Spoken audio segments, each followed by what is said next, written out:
May I come in, sir? Yes, आइए। Good afternoon, sir. Good afternoon, बैठिए Good बैठिए afternoon. बैठिए बैठिए।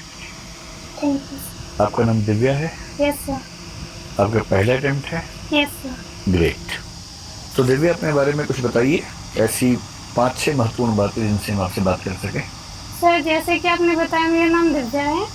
मैं हरियाणा के महेंद्रगढ़ डिस्ट्रिक्ट से हूँ। ठीक है। मैंने अपनी स्कूलिंग जवाहर नवोदय विद्यालय से की है। उसके बाद मैंने अपनी ग्रेजुएशन अपने डिस्ट्रिक्ट के गवर्नमेंट पीजी कॉलेज से की है। और एक सिविल सर्वेंट बनने के क्रम में मेरा पहला प्रयास है। ठीक है। आपके विषय क्या थे ग्रेजुएशन में? Sir, physics, chemistry and maths. Maths. और यूपीएससी में क्या विषय लिया आपने? हिंदी लिटरेचर। वो तीनों विषय खराब लगे आपको? नहीं सर, खराब लगने वाली बात नहीं है। एक्चुअली सर, हिंदी में मेरा इंटरेस्ट भी रहा है, क्योंकि ग्रेजुएशन में भी एक ईयर में हमारे पास हिंदी होता था, एक एग्जाम होता था। इंटरेस्ट रहा है तो फिर आपने हिंदी में क्यों नहीं ग्रेजुएशन किया?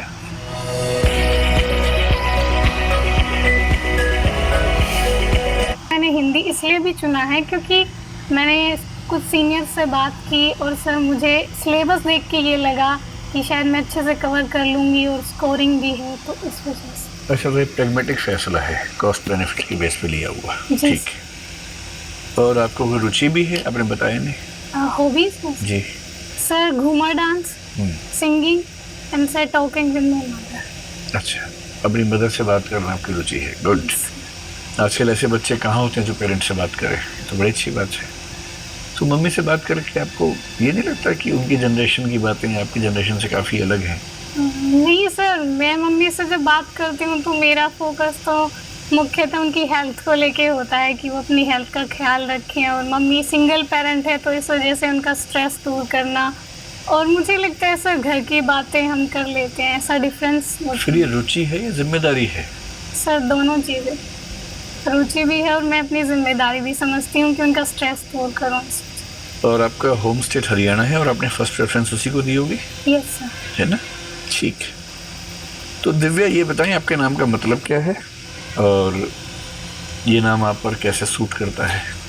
सर, मेरे नाम का मतलब है डिवाइन लस्टर और ब्रिलियंस।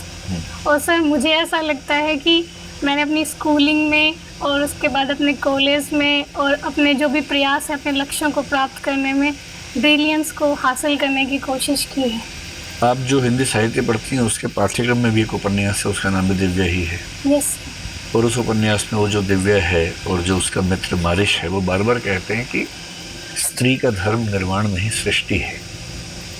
क्या मतलब है इस बात का और क्या आप इस बात से सहमत हैं आज के ज़माने में?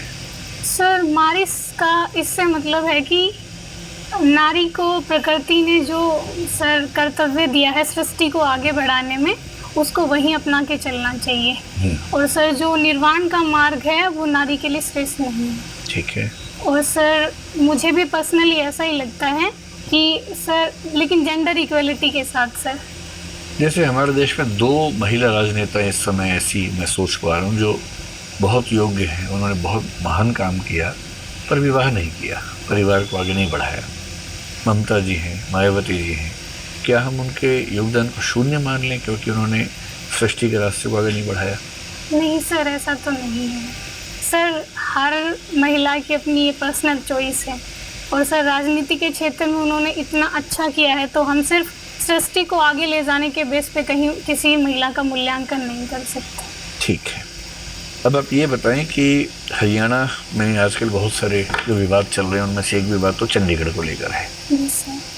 तो केंद्र सरकार का ये कहना है कि भाई, जब सारी यूटीज़ में हमारे ऑफिसर्स हैं, जो AG-MUT कैडर के ऑफिसर्स हैं, वो हर जगह हैं, दिल्ली में हैं, मतलब गोवा में जो पहले की यूटी था वहाँ भी है, लक्षद्वीप में है, अंडमान निकोबार में है, अब जम्मू कश्मीर में भी हैं, लद्दाख में भी हैं।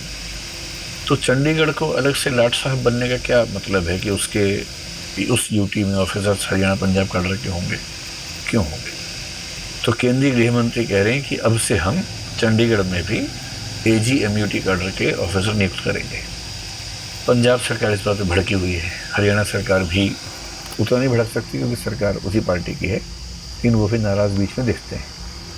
आपकी राय में क्या होना चाहिए? चंडीगढ़ का जो एडमिनिस्ट्रेशन है कैसे चलना चाहिए? सर, चंडीगढ़ एक यूटी है तो ये केंद्र सरकार का दायित्व और उसके जुरिस्डिक्शन में आता है कि अगर वो चाहे तो सर जो आगमुट के कैडर है वो चंडीगढ़ में नियुक्त कर सकती है। लेकिन जिस टाइम समझौता हुआ सर उस टाइम ये डिसाइड हुआ था कि चंडीगढ़ और पंजाब के ऑफिसर्स ही वहाँ काम करेंगे।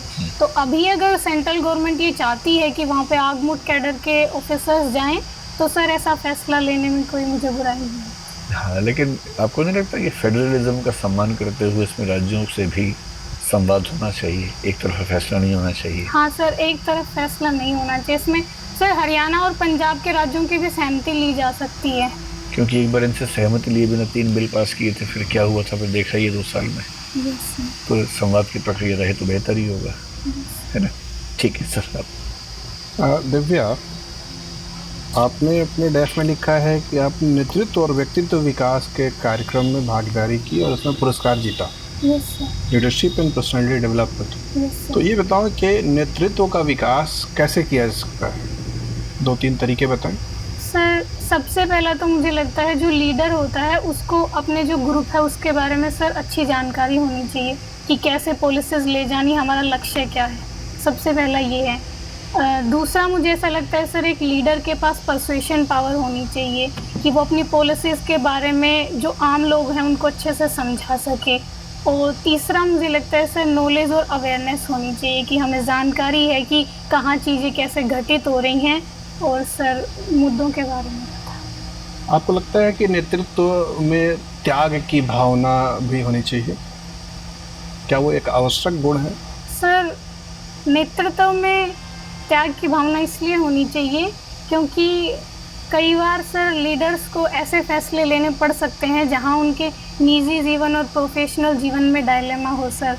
तो इसलिए त्याग ज़रूरी है ताकि हम सर सर्वजन के हित में सोच सकें। और व्यक्तित्व विकास के लिए क्या क्या करना चाहिए?